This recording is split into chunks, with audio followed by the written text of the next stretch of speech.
Bismillahirrahmanirrahim. Shikues të nderuar, mirë se po takojmë sonte në këtë takim të radhës në transmetim të drejt për drejt në emisionin tonë Ky është i dërguari. Fillimisht ju përshëndes me Assalamu alaikum wa rahmatullah dhe e falenderoj Allahun e mënduar që na e mundsoi që të takojmë sonte së bashku. Të gjitha falërimet, adhurimet i takojnë Allahut të mënduar dhe lavdatat, bekimet e Allahut qofshin mbi Muhammedin alayhi salatu wasalam, mbi familjen e shokët dhe gjitha që ndjekin rrugën e drejtë deri në ditën e fundit të kësaj bote.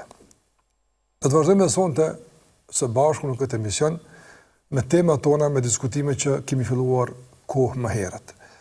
Në takimin e kaluar kemi filluar të flasim për një ngjarje nga më të rëndësishmet në jetën e Muhamedit sallallahu alaihi wasallam. Një ngjarje shumë e begatë, shumë e pasur, me shumë dobi dhe mësime të shumta.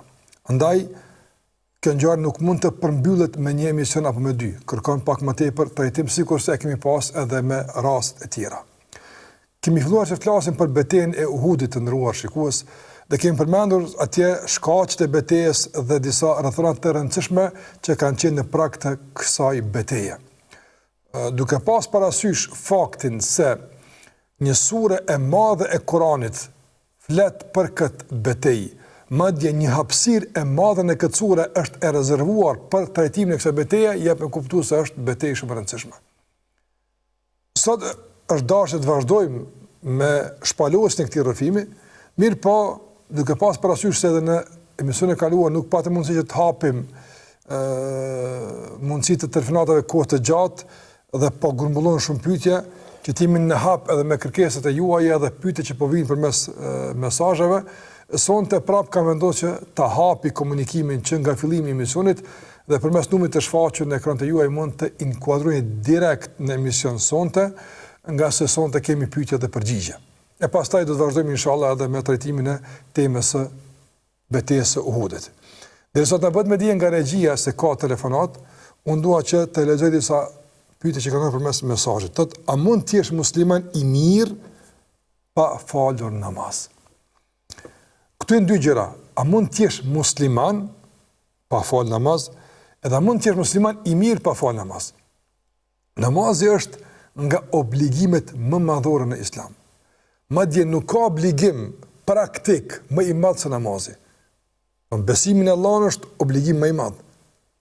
Por në aspektin praktik të praktikës të nënshtrimit praktik dhe Allah të manuar, nuk ka obligim më i madh, në më i rëndësishëm dhe më pesh në Islam se sa namazi. Namazi është shumë i rëndësishëm. Andaj besimtarë dhe besimtarja duhet me e kuptu këtë rëndësi. Ai që beson në këtë obligueshmëri, por e lën namazin nga neglizhenca, po bre du mu fal, kam njet, nuk e di çe kështu koha në këtë aspekt, ama e pranon se ka obligim këtë namaz, e pranon se bën gabim që e lën namazin, ky është musliman, është vërtet. Mirë, po pse se fal namazin, nuk mund të musliman i mirë. Një musliman që ka zbehje, ka dobësi e që duhet me përmirësu duke u penduar tek Allahu xhallahu ala e duke fal namazin me kohë. Kemi telefonat, po inkuadrojmë, pastaj vazhdojmë prapë me këtë temë. Po urdhani? Selam aleikum. Aleikum selam wa rahmatullah. Është dashur me di kështu për shkak të xhamit që po falmi. Dihet se për fal spedit sigur që 25 deri në 27 ka sevap. Po sunet që falmi a vjen sunetet për ta jo.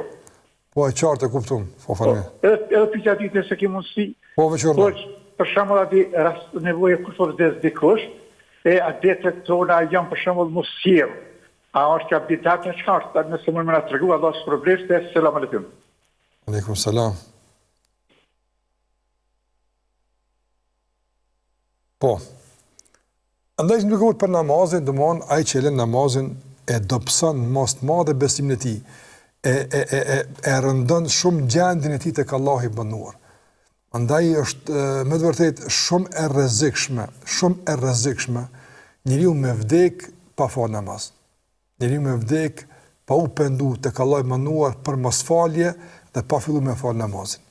Duhet që ta kuptojmë çështën e namazit shumë e rëndësishme. Dikush që na dëgjon mund të thotë, po mos po teprohet pak me këtë çështje, mos pak perritëm këtë punë namazit. Të ndërkohë shikues, nuk i takon asnjë hoxhe. Nuk i takon asnjë hoxhi, asnjë dietari, as me rrit një çështje, as me zvogëlu një çështje. pas aq sa e ka rrit Zoti i mënduar. Atë pozitë që e ka pa Allah një vepre, aq ne nuk mund as të arritim as të zvoglojmë. Nëse i referohemi argumenteve fetare që flasim për namazin, do të habitin e shikundruar se qa do të gjejmë atje. Edhe në aspekt në inkurajimit edhe shpërblimit, për ata që falen, por në aspekt në kërcnimit, për ata që nuk falen. Ne du me marrë këtë punë seriozisht. Nuk duhet me lënë namazin për një, për shembull dembeli, për një neglizhencë, ballan kismet. Nuk bën me lënë me kismet këtë punë. Filloja mu fal. Letë është mu fal, elhamdulillah. Nuk është arsye koha. Ka njerë që janë shumë mallzën, kanë shumë obligime, megjithatë e menaxhojnë kohën dhe falen. As namaz nuk është kusht me kon xhami, nuk është kusht me kon shtëpi. Ku do të ki mundsi falesh? Thjesht ka kibla falesh, shkurt është namazi. Andaj duhet që namaz me kuptu shumë seriozisht. Mirë, pyetja shikues ishte nëse e falim farzën e xhami, e dim se kemi sevapin e shumë. Është e vërtetë. Muhamedi alayhi salatu ka thënë, namazi i besimtarit në xhami është më i vlefshëm pa 27 herë. 27 fish më tepër shpërblet se namazi i tij vetë në shtëpinë e tij. Kjo vlen për farzën. Kjo është për obligimin. Namazi në xhami është shumë fish më i shpërblyer. Pyetja shikues është, a vlen kjo për sunetin? Jo. Suneti është e kundërta. Suneti se fal xhamin rregull është. Ki punë, ki më shku dikon, ki frik tik suneti e fal xhamin. Mirë po në rrethana të tjera kur ka mundsi njëri me fal sunetin në shtëpi vet, atëre sevapi më i madh është me fal sunetin në shtëpi. Me fal në shtëpi është më e shpërblyeshme. Për shembull sunetin e drekës nuk s'ka mundsi me fal në shtëpi. Për shkak se dhe vjen xhami ka mundsi namaz i faltëm. Por sunetin mund me fal në shtëpia të fundit. Sunetin e akshamit e fal të shtëpia, sunetin e acis të fundit e fal të shtëpia.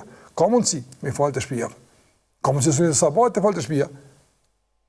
E pastaj shkon xhami se ezan ball, për shkak se tani koha e namazit hin shumë më herët se që, domethënë thirr ezani.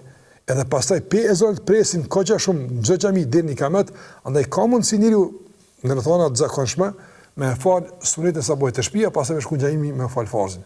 Kjo është më e mira mundshme. Mirë po e fal të shtëpia në rregull. Nuk e fal të shtëpia, fal xhami në rregull është. Ne po flasim vetëm për aspektin e sevapit. E sevapi më i madh është për sunet në shtëpi, ndërsa për farz në xhami. Tha musil rreth dekunit. Domthonë me sa kuptova kjo ishte pyetja, nuk ka bazë. Nuk ka bazë me usil rreth dekunit, nuk bën me usil rreth tij. Domthonë i vdekuri shtrihet i kthyer ka kibla, mbulohet derisa të vijë koha me qume, domethënë derisa të vijë koha me qume e pastru, me përgatit dhe me e vorros. Gjatë qëndrimit në shtëpi, domethënë nuk ka ceremoni në raport me të vdekunit. Disa njerë për shembull thonë s'bën me lënë natën vetë të vdekunin. Anë dikur rrin sop me të. Pse s'bën me lënë vetë, çka ka gale? Ai as nuk e din qeti aty, as i kryen punë kur gjë. Absolutisht. Prandaj me flet me dekunin, me nejt dikush me ta, nuk vë me lënë vetë, janë besytni të panevojshme. Musil rreth janë besytni. E shumë besytni që janë tek ne fatkeqësisht në raport me të vdekurin. I vdekuri thash, realisht shtrihet në drejtim të kiblës, mbulohet i tëri dhe pritet derisa të vijë me dërgu me ela dhe me mbërthjell me çefin dhe me afal gjenazën dhe me vorros. Është e kërkuar që me nxitu vorrimin e të vdekurit. Jo me lënë gjatë në shtëpi. Sa më shpejt e mundshme me vorros është e kërkuar. Do me nxjerr nga shtëpia sa më shpejt, me la, me çefinos edhe me e fal gjenazën me vorros. Disa njerëz thonë pse po guti me qitë për shtëpisë? Se ka vënë në shtëpi mu. Disa lidhin me atë punë, pse po i pengon, pse ka shpëtuar me qitë për shtëpisë, e lidhin këtë punë me aspekte emocionale të pavenda, s'ka lidhje kjo fare me atë që po flasim ne. Wallahi me pas nevojë njerëz që kishin shtëpi me vite, kush ka qef me nxjerr dashnë vetë për shtëpisë. Ka marr fund të tëra, ka vdek njëri. Ka vdek gruaja, ka vdek burri, ka vdek nëna, baba, ka vdek. Duhet sa më shpejt mi vorros. Sa më shpejt, kështu është porosia e pejgamberit alayhi salatu wasalam. derisa bëhet koha me varrus, thash, duhet me e mbulu dhe kaq. Familjarët afër, nëse do më zbru fytyrë me për shembull me pa, dikush ka arpi largut, se ka pa, edhe me puth lejohet, por jo me vajtu, jo me udhë me te, jo me kajt me te, nga se gjitha këto e dëmtojnë edhe vdekunin, nuk bën. Kaq lejohet me bo. Ma tepër, gjitha tjera që i përmena edhe ka shumë tjera janë besytni të panevojshme që nuk ka lidhje me fenë tonë. Mirë. Thotë, po më thojnë që është vështirë me majt namazin nëse janë nisi mu falë. A është e vërtet falëve gjumon. Nuk besoj kur që këtë fjallë të thonë ata që falen. Kur. Këtë fjallë të thonë ata që nuk falen. Mirë. Ata që nuk falen, ku e din që është vështirë apo është lehtë? Dhe qëka që kur se kam provu, nuk e din. Pyet ata që falen, të kallzojnë. Shumë, nuk në rast specifik ku e di tash, mos shkoj kuptim të përzimin, po njëri që falë për të Allahut, e ka kuptuar në namaz, ai kënaqet namaz. Unë e di shumë raste të ndëruar shikues, të njerëz nuk janë falë, kur kanë filluar të falë, i kanë rënë pishmoni pse e kanë vënë kaq shumë falë namazit. Po lat marrëçenka. Këto këto domthon vezvese pas kanë qenë çytje të shejtanit, ku gjërales pas ka pas. Normalisht që shejtani vjen me cytët, e shtirë është, smush me majt, qëllon dikon, sun faler, çka bën, tik namazin, ma mirë me sanes njëre heqse. Nesja mërla, nesja motë në rumë. Sigur që e përmena. Ata që flasin këso fjalë, dekurajuse për namazin, ata nuk falen. Ata nuk e njohin namazin. Ata nuk e din rëndësinë namazit. E mos thëm, ata nuk të dojtë mirën. Ai që të dojtë mirën, ai të të falu. Ja se e din që ka i bjenë mu falë, e din që ka i bjenë mu falë. Kërto që ti e po e falë gjumon. A ka vërstërsi në gjumon?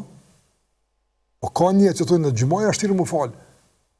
Ka njerës, po që ti thusht këndër të tosh, nuk është tirë mu falë. E po që është të rrëth me 5 vaktet.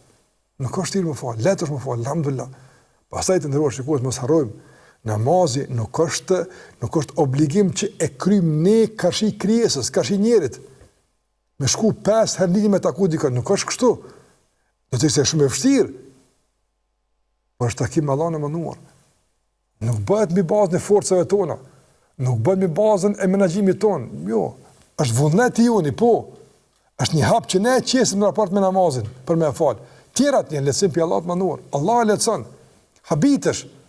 Asnjëherë nuk mundesh me krahasu gjendjen tënde para namazit me atë pas namazit. S'mund me krahasu kur. Kur je para namazit, thosh, më falë, më duhet me shku, ja abdesja, maja, se maja shkoj. Pse? Nga se jetu vull nga një perspektiv ku je duke mbështet krye këpot në forcët e tua. E normal, kur na mbështetemi në forcat tona, nuk mund t'ja dalim. Është e vërtet. Na japim mundin, sukses është për Allahut mënduar.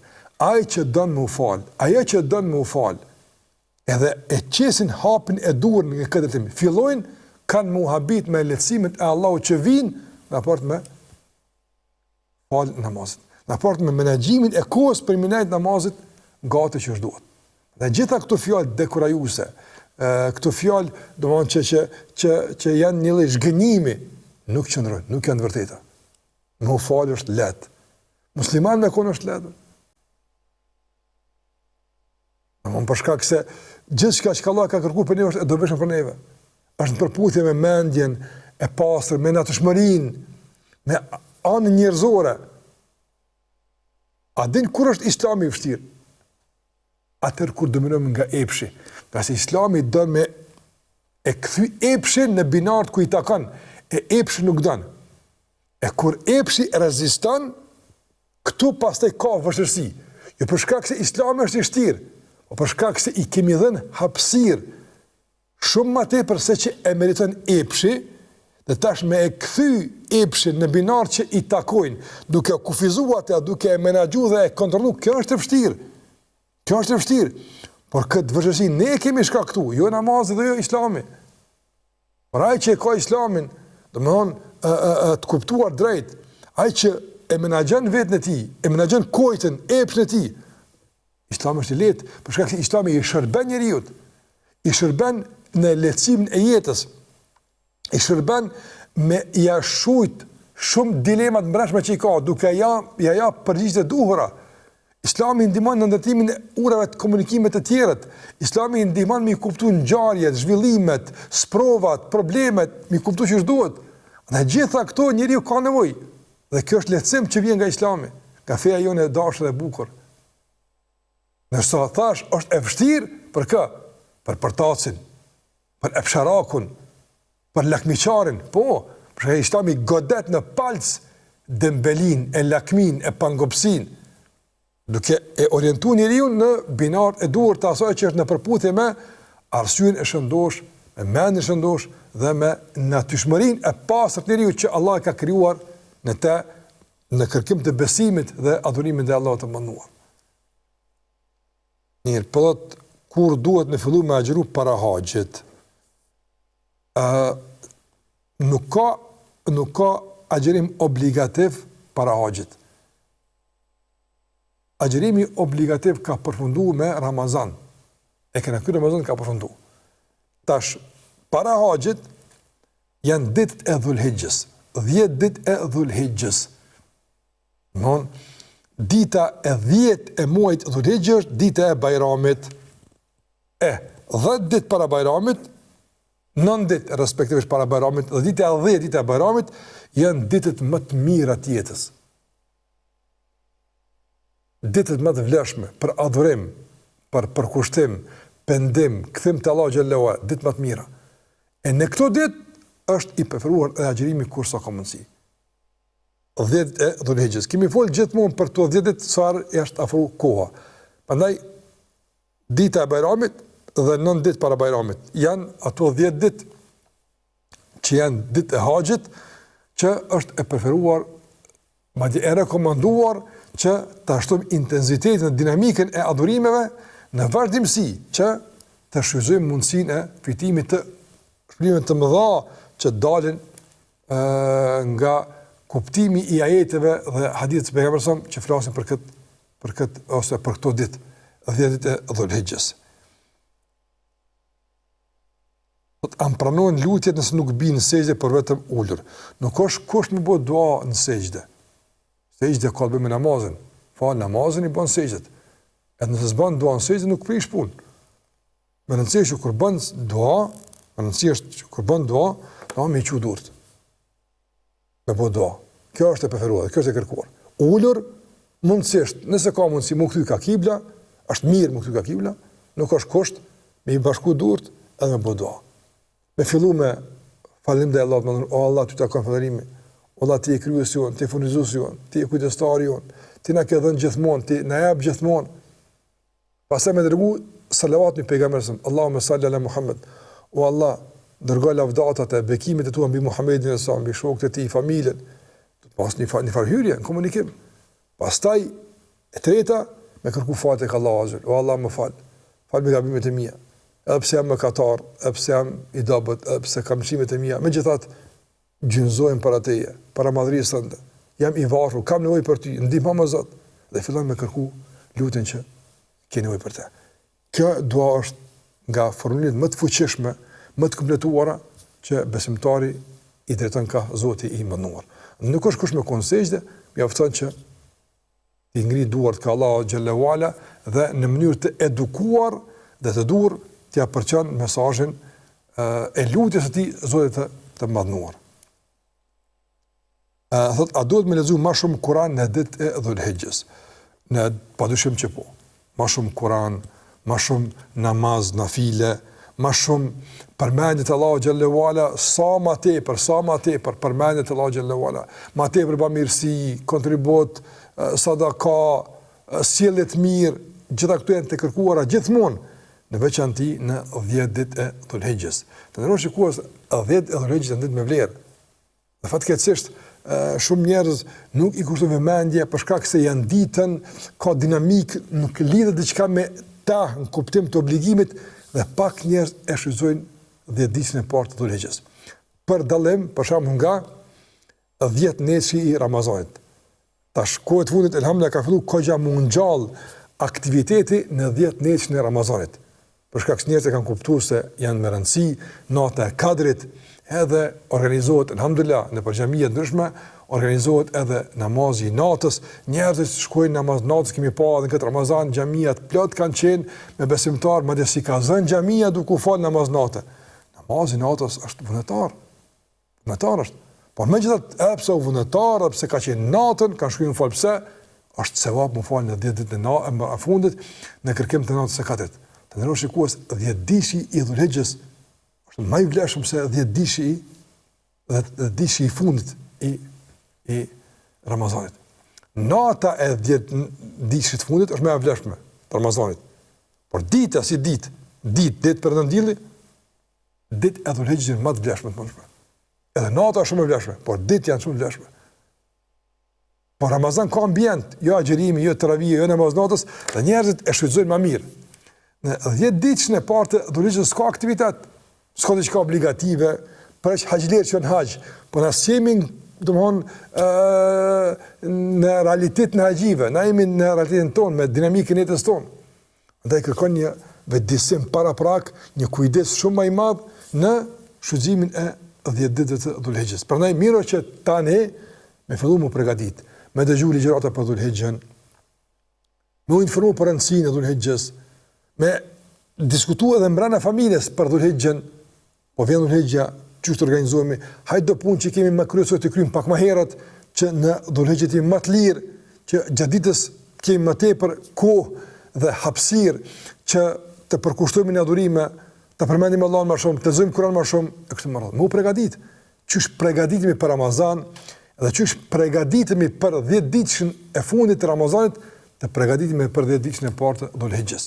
Në ende nuk e di saktësisht kur fillon 10 ditë i parë i Dhulhijhes, por nëse Bajrami është me 6 qershor, do ndikun ka, ndoshta i bën ka 25-26 maj, veç ne hym në Dhulhijhe. Jo saktësisht mund të jetë një ditë përpara mbrapa, do të lajmërohet për këtë, por dua të them që aty dikun e dim pavarësisht kur fillon 10 ditë i parë i Dhulhijhes. Prandaj duhet që më u përgatit edhe me informata të mjaftueshme, edhe me rregullim të kohës, edhe me organizim të adhurimeve, që në këtë 10 ditë të jemi shumë më të përkushtuar. Jo vetëm sikur që ka pyetje në aspektin e leximit të Kuranit, por në çdo aspekt. Në çdo aspekt, edhe në aspektin e përmendjes së Allahut, edhe në aspektin e sadakas, namazën nafile, në veçanti të ndëruar shikues, me e shfrytzu rastin që në këtë 10 ditë me u pendu tek Allahu xhallahu ala për shimet eventuale që mund të kemi në rrafshin e obligimeve që se kemi kry, ose ndalesave që kemi shkel, tek Allahu mu pendu. Mu pendu. Pra që si fal 5 kohë namaz tash ka kohën. Pendohet tek Allahu manuare, hin në Dhulhijhe me 5 kohë. Hin në Dhulhijhe me 5 kohë. Ai që për shembull, ndoshta me prind ka pas, ndoshta jo raporte, tash ku është kërko falje, tash ku pajtohem me ta, tash ku më mirë. Gjithmonë do më bëj këtë, po flas veçanërisht para se mi Dhulhijhe.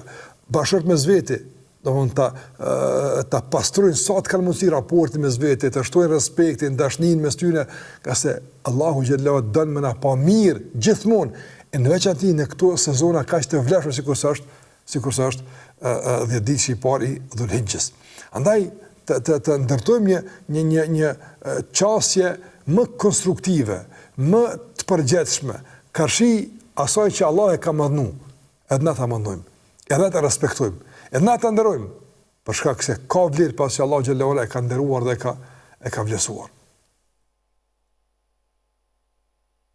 Po a është më sevap me prej kurban, apo me që të pare me dhon sadaka?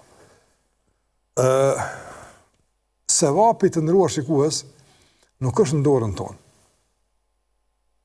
Kush e din a ka ma sevap këtu, a ma sevap këtu, kush e din? Allahu xhallahu ala din. Ai e din më së miri. Nëse ai vlerëson gjërat, ai ka me pagu për to.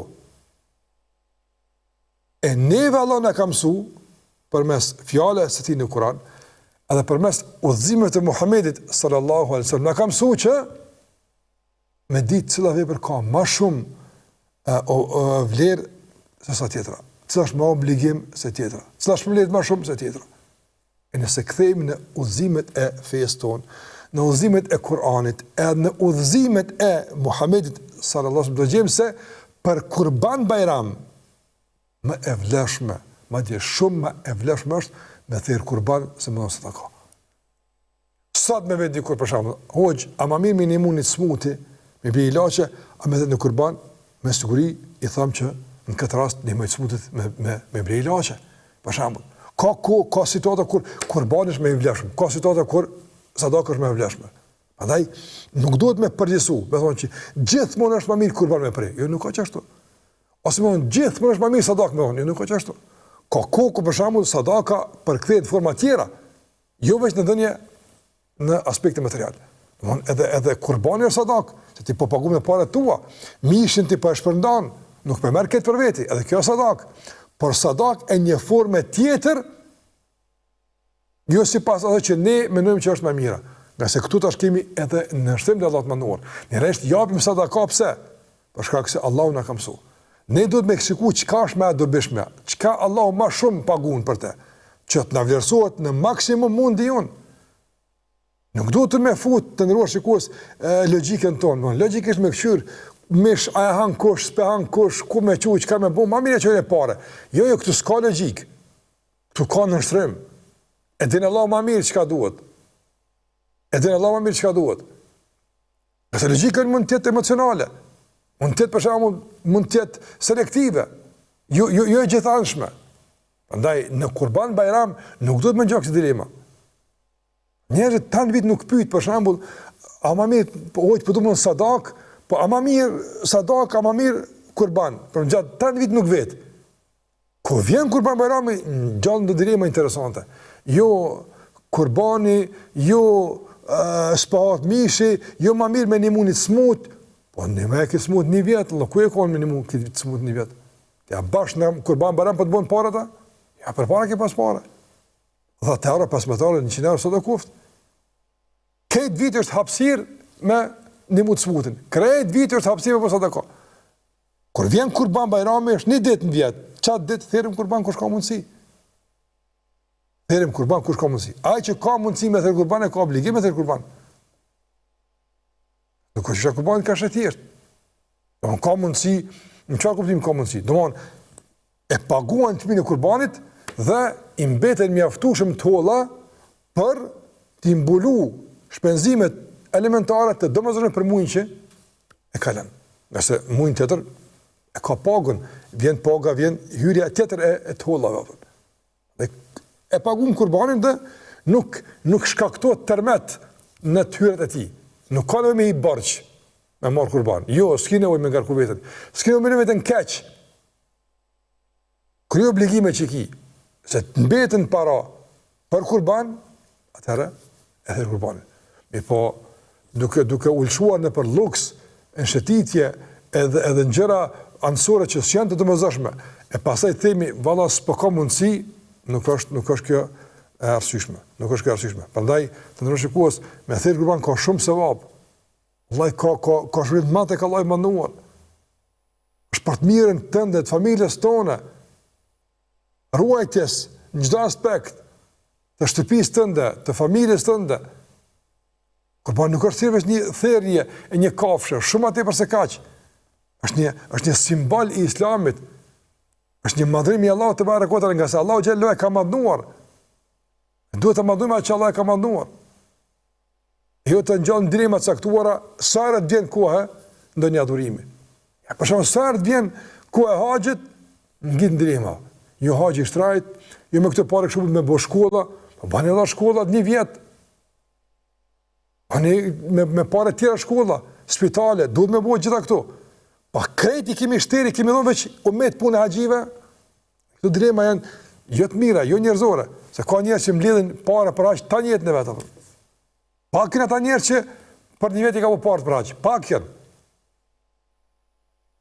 Shumica njerëz mbledhin para, ka pak. Ka plot njerëz që akrebat bën, djem, çikat, vllaznia, motat, dikush ka pak pëqëm se po ka që me shkon hax. E quajnë haxhir apo. Ka raste të tjera shumë që kështu ndodh apo. Nuk është çështja që dikush ato parë ka çaq kallaj sa që piqen atje. I kam lidh me mund. Nëse haxhi është përmallim i zemrës. Është dëshirë e çdo muslimani me ky një obligim që është shtylla e Islamit. E nuk është e ndershme, nuk është njerëzore të ndroshë shikues që me ngritur dilema dekurajuese, zgënjyese, me kryer një klim me të vërtet jo mitësore, jo të mirë kur vije ku e haxhit. Temën e shkollave, spitaleve me ngrin tjera kohra. Në tjera situata, e për tjera shpenzime, e jo për haxhin. Ndaj timet e kujdesshëm që mos të luajmë rolin e dashamirësit, por në esencë mos të jetë kështu, Allah na ruaj. Prandaj aty ku ka thonë Zoti xhallahu ala, me prej kurban prim kurban. Aty ku kalon të hapur e shikojmë çfarë është dobia më e madhe. Që kështu ne veprojmë gjithmonë, duke qenë të udhëzuar në vazhdimsi me udhëzimet e Allahut, udhëzimet e pejgamberit alayhi salatu wassalam. Mirë, me motrën mundon me majt raportet e mira, por aja gjithë provokon, a bën një këshill prej hoxhës. Ti mbaj raportet e mira me motrën tënde. Aja që provokon gjithmonë tash nuk e di. Nganjëra mund të jetë provokim, nganjëra s'është provokim, po na duket neve si provokim. Nganjëra e ka ndoshta diçka që po i dhem dikun atë për shkak kësaj provokon. Shëroja plagën, shëroja dilemën. Mund të ketë diçka që dikun po i dhem andaj çaj dhimbte pjesë këtë provokimin për shembull. Do të më qetësuam në aspekt saktum. Ai duhet me punu që me e minimizu të keqen. Jo gjithmonë fajin e ka dikush. Hajde po them kushtimisht provokon. Pse po provokon? Çka ka? Çka po i dhan? Çfarë arsye ka? Gjitha këtu duhet të jenë rresht mendjen tonë që me e ul tensionin. Prandaj nuk duhet asnjëherë që për shkak të sjelljes së dikujt jo korrekt me neve na me kthy me të njëjtin. Veçanërisht kur bëhet fjalë për anëtar të familjes, sikur është motra, vllau, mos them për shembull baba, nona, kështu me radhë, se kjo është e padiskutueshme. Po e kujshiu që është bashkët me zvete. Allahu xhallahu ala ka mësuar që të flasi mirë, që të flasi mirë, ta themi të duhurën, ta themi të mirën. Madje Allahu xhallahu ala kur na mëson ç'më fol thot, ta thuani më të mirën, të përzidhim fjalët, që të shmangim çdo mundësi të keqkuptimit, të paragjykimit, duke përzidhur fjalët e mira, sikurse përzidh njëri ushqimin, përzidh frytet kur të më hongër, nuk ka çdo çipën për dorë, po përzidh një që është e vramë, e presht, një që është e mirë, që ashtu i përzidh frytet me hongër. Përzidh fjalët që kimë thon. Jo çka të bën mend me thon, jo. Kështu për shembull, me e formulu kështu është mirë. Mirë është po, çështo nëse e formulosh më mirë. Ani, formuloj që është më mirë. Kujdes në komunikim është shumë e rëndësishme. Nëse ti jap mundin çështo me komunikim me dikën, Allahu xhallahu ka më shpërblyej edhe aty që më zbut zemrën.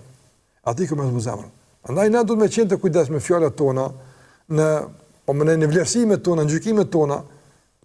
Nëse se ka për provokim, po nëse ka me bisedu, më fal po çka më bëj ç'po bën gjithmonë, më thonë që po provokon, apo më ditë çka është arsyeja. Apo më ditë për shembull, a mund me ta dhënë shpjegim, a diçka më bëj që rresht me ta qetu zemrën, me bisedu. Nëse njëri është i hapur me motër vetë, që është me vllat vetë, me kënë ka më kënë i hapur. Nëse bashkër që të hapur me zveti, me kënë ka me qenë të hapur. Të nërën shikues, në duhet me ngjall shumë diskutimin me zvete. Jo me bot debat, mu shty kush kupja mun. Jo më rësharime, më falë po, që sa s'ke thirë. A ka ndodhë që ka? Më falë me s'u nga bu dikun. Me insistu që me e mirëmbajt raporti me të afërmit tonë të ndroshë shikues. Me insistu. Nëse kanë me kërku fale, kërkuna fale. Nëse kena gabu, kërkuna fale. Nëse për shembull s'kena gabu, po ata na kanë keq kuptu, themi s'ka qenë qëllimi jon, po më fal që unë ndoshta s'kum qenë shumë i qartë, e kam mujtë me keq kuptu. E kështu me radhë. Se sta pa duhet me bëu kët në mirëmbajtjen e raportit me palën tjetër, në kujdes me palën tjetër. Por se slip me marr qendrim, ti më provokon e adhon prospovi. Ti mas i tha kështu, pra adhon komo thon ti kështu. Kështu nuk çohet tjetër kështu të nërshikues. Dhe më konë gjithë palë që e ullë tensionin, ju e ngritë tensionin. Një palë që e relaksan, e reduktan presionin e provokimit, jo që e shtan provokimin. Se do të me heki natin, epshin, do të me mendje me vepru, me besim, me parim, me vlera, me edukatën tonë. Kjo është e vështirë, po është e vështirë. është vështirë, jo veprimi është vështirë, Po për neve është vështirë se me inat është vështirë më bu. Po valla, me inat është vështirë kjo më bu. Është inat. Kur ka inat është vështirë më bu. Kur s'ka inat, le të bëhet. Kur s'ka mendimallsi, le të bëhet. Ama kur ka inat, ka mendimallsi, ka urrëtie, atëherë padyshim një sjellje e tillë është e vështirë ato që s'e kam herët. Të hekim urrëtin, të hekim inatën, të hekim zilin, të hekim paragjykimet, hajde komunikojmë qiltër, pastër, veçanti me anëtarët e familjes, me vllahun, me motrën, me prindin, me zvete. Në rrugë shikues ka njëra, për shembull, një njeri habitet me qendrim, s'dim pika. Po të kena publikuar vllah, që ky vepër që ke vënë s'm ka pëlqyer këtu. O fal, s'ta kam më qëllim, nuk e bëj më të lutem, më komunoj që është mirë, edhe me dy fjalë sherot. Ama ai maj paragjykim, ti tash më i not se ky pozitiv më kështu, ku shkon raport? Ku shkon raporti jon? Pa shkon në drejtimin që e dën shetani mallkuar, në shkputjen e raporteve, në tensionim e kështu më. Prandaj të ndrosh shikues, të rrim gati raport familjar, të rrim gati pajtimit, të rrim gati largimit të paragjykimeve, të largojmë inatën, të largojmë mendimallsinë, të largojmë urrëtitjen, dhe dominon mesin tonë dashuria, respekti, mirëkuptimi, sqarimi i gjërave. Dhe të ecim tutje në frymën e asaj që na ka mësuar Allahu xhallahu ala dhe Muhamedi alayhi salatu wassalam. A bën me fal namaz nafile kur marrim abdes para akşamit ose kur hym në xhami para se me thirr ezani i akşamit. Para se me thirr ezani i akşamit është një kohë që nuk është e preferuar me u fal namazi. Vullnetar, se jo farzi. Farzi falet çdo kohë. Edhe këtu te nafile dietar janë të mospajtimit, domthon, a është çdo namaz vullnetar i ndaluar apo është i ndaluar namazi i cili nuk ka ndonjë sebeb, po bëhet vetëm për çaf. Nëse ka për shembull një shkas namazi bën më u fal. Për shembull, ti hin në xhami para akşamit, pi fal 2 rekate. E këto rekate çka janë? O veç po kam çaf ashtu të më fal. S'kam në një caktuar çaf me nafile më fal. Në këtë ku nuk bën më fal. Don ku kur është duke përnu dielli, pak para se me thirr ezani i akşamit. Po nëse ti ke sebeb, po i fal 2 rekate të abdesit, për shkak se ke hyrë në xhami, atëherë ka shumë nga dietarët që këtë lloj namazit vullnetar e kanë lejuar, për shkak se është namaz me shkas, nuk ka pa shkas. E kanë thënë se ndalesa për mu fal në këtë kusht të namazet që janë pa shkas. Andaj në këtë rast mendoj që nuk prish punën se i fal 2 rekate kur hyn në xhami, pavarësisht se ku hyn, për shkak se namazi i 2 rekateve për hir të hyrjes në xhami është namaz me shkas, ka sebeb, andaj edhe nuk prish punë. A është gjuna mos më falë bashkë nëse për krejtë falemi ndamës? Po nuk dhja ka arsye për këtë. Nëse për shembull dikush ka me shku në punë, së në për tjetën e ditë me rabdes e falet, ka në arsye në regull është, po mirë është më falë bashkë, ka bereqet vëllaj më falë bashkë. Nëse jenë veç gratë, falen gratë bashkë. Nëse kanë burri me grunë, me fëmijët, ose motra me vllahun, më falë bashkë, më mirë është apo. Më mirë më falë bashkë, edhe pse falen të shtëpia. Më mirë është më falë bashkë. Nëse falja bashkë, edhe është të sevapin, po edhe, domthon për kushtimin, edhe koncentrimin, se kur falesh vetë, o ndryshe, përse kur falesh bashkë me dikën, po edhe është të dashninë e respekt mes vete për shkak se po falemi bashkë, Allahun po adhurojmë bashkë, po bëjmë sejdë bashkë, kjo edhe ka ndikimin e vet në forcimin e raporteve, edhe në përmirësimin e raporteve mes njerëzve mes vete. Andaj të ndrosh shikues, mendoj që më mirë është më fal bashkë, dhe gjithçka bashkë më mirë. Padyshim gjithçka bashkë më mirë. Mirë, kemi telefonatën që inkuadrojmë person të urdhani. Selamu alaikum. Aleikum selam tullah. Përshëndetje për ju dhe studion. Përgjithësi, po të rast nga Gjermania, këshka posë një pyetje ndoshta nuk ka të bëjë me ty, po në përgjithësi me hoxhallar, ta ka një iniciativë për shembull me fut lëndën fetare në shkollë? Po e qartë e kupton, po.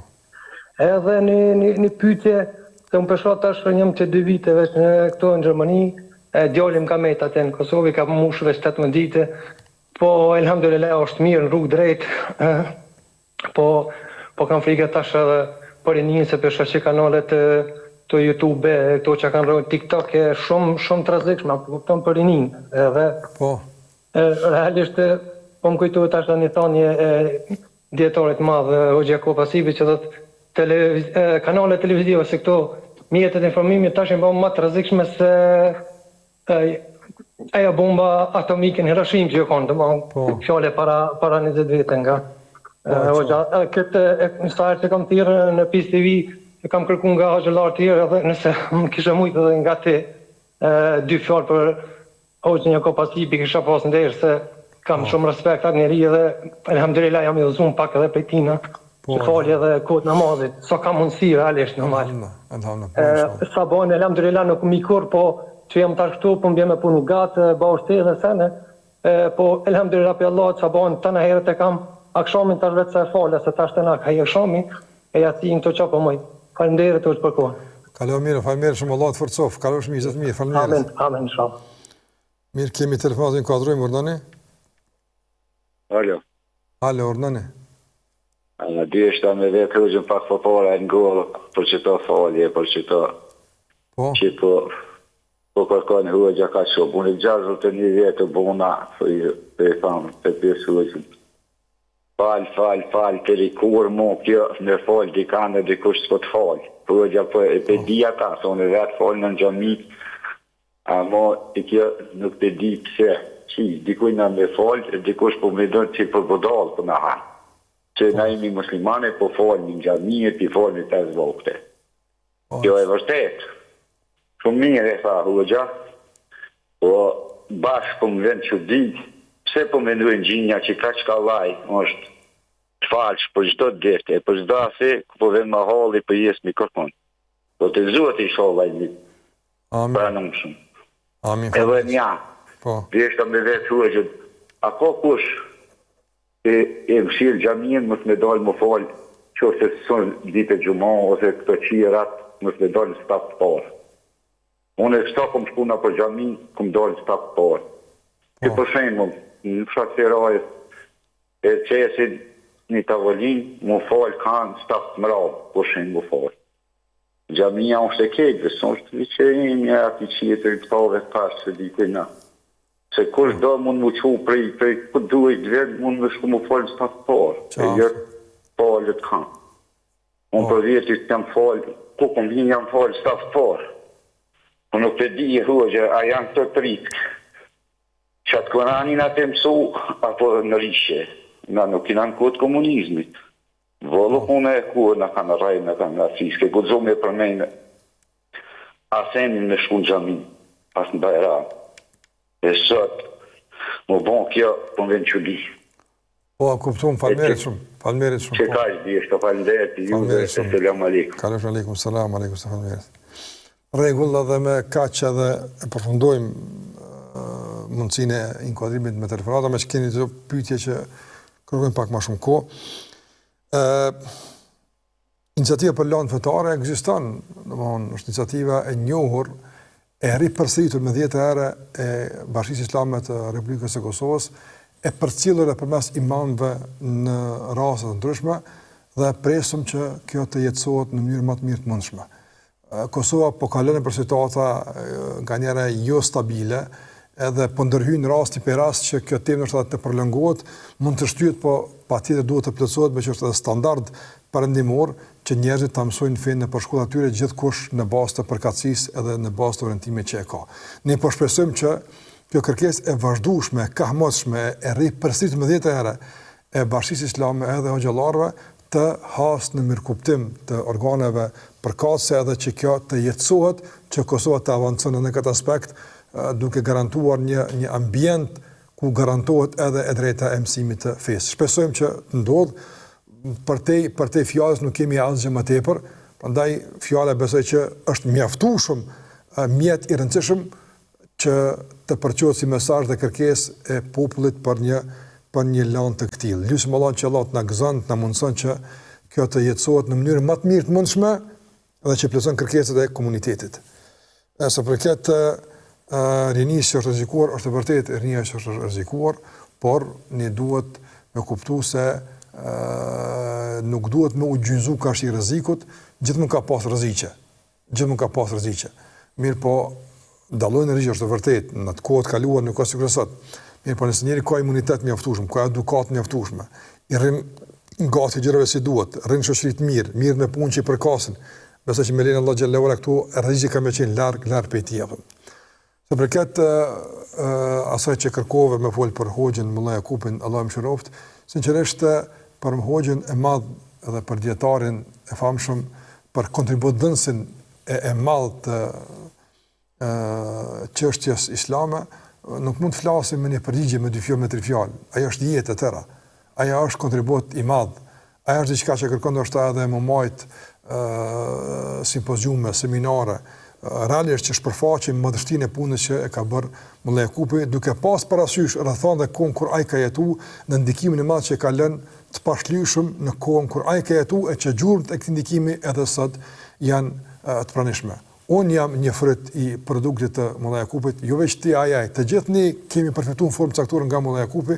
Unë e maj mend që hutbet e xhumas i kemi dëgjuar prej tij shpesh herë, të përcjellura në kasetat e ngjizuara, e kemi përfituar shumë prej tij edhe në kuptimin e mësimit, të informatës, e ligjerimit e shumë tjera. Prandaj kemi borxh shumë që shpresoj që ky borxh s'pako të përkthehet në dua për të që Allahu në xhenet më ngrit, edhe më na mundsu që nëse xhallar të ndjekim rrugën e xhallarët e tillë që kanë qenë punëtor e xhelshëm në përcjelljen e mesazhit islam si duhet. Allah më shëroft Mulla Jakupin, e shpëloj me xhenetin Firdaus dhe gjithë xhallarët e tjerë që kanë punuar dhe vazhdojnë të punojnë me përkushtim dhe sinqeritet, që fjala e Zotit xhallahu ala të depërton në zemrat e njerëzve, në shtëpitë e njerëzve, dhe që njerëzit t'i kthehen Zotit në frymën e asaj që na ka mësuar Muhamedi sallallahu alaihi wasallam. Nuk kemi kohë më tepër për shkak se në fund të emisionit dhe ka pyetje për shkak të kësaj përnyshë thash për Mulla Jakupin, sinqerisht të marr simpoziume, seminare ani janë të pamjaftueshme për ta përthekuar një jetë kaq të begat, kaq të pasur që e ka lënë pas vete Mulla Jakupi, Allahu e mëshiroft dhe me xhenet e shpërbleft. Thotë shikuesi i radhës që ishte pyetja për falje deri kur na falem. Nuk duhet besimtari me fal në të kuptimin e asaj që çka do të bën dikush me fal. Jo. Ne për shkak nuk mund t'ia falim okupatorit që na ka vrarë, po ta falim. Jo, s'mund t'ia falim. Ne duhet të kërkojmë drejtësi. Duhet të ditë ku janë eshtrat e njerëzve të vrarë që s'po dinë ku janë, pa gjetur ku janë të pa gjeturit. Duhet të kërkojmë drejtësi për ata që kanë dhunuar, realisht kanë ushtruar dhunë në formë ndryshme me popullin tonë. Kush ka plaçkit, kush ka vrarë. E kështu më radhë me çdo kënd. Nëse dikush ka bu për shembull padrejtësi, ka marrë diçka. Ti e lajmëron në organet kompetente me kërkon drejtësinë tonë, kjo nuk ka shkelim me parimet fetare. Ne duhet të them që do kuptues se për çfarë fale po flasim, edhe kujt edhe kur me fal. Po në esencë besimtar, në esencë po flas, besimtari ka gatishmëri me fal gjithmonë sa falja është opsioni më i miri mundshëm. Sa falja është opsioni më i miri mundshëm, besimtari gjithmonë i gatshëm me fal përkundër dhimbjes që preton në këtë falje. Nga se din që nëse falja fal Allahu xhallahu ala. Por më kuptoj dikur që shkali këta e bëni çka duhet të gjithë falin. Jo, nuk ka çashtu ato. Edhe nuk bën me kon çashtu.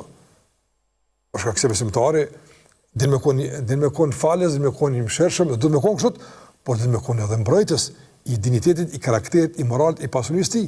Normal forma që ja mundson dhe ja lejon kapaciteti dhe kompetenca e tij.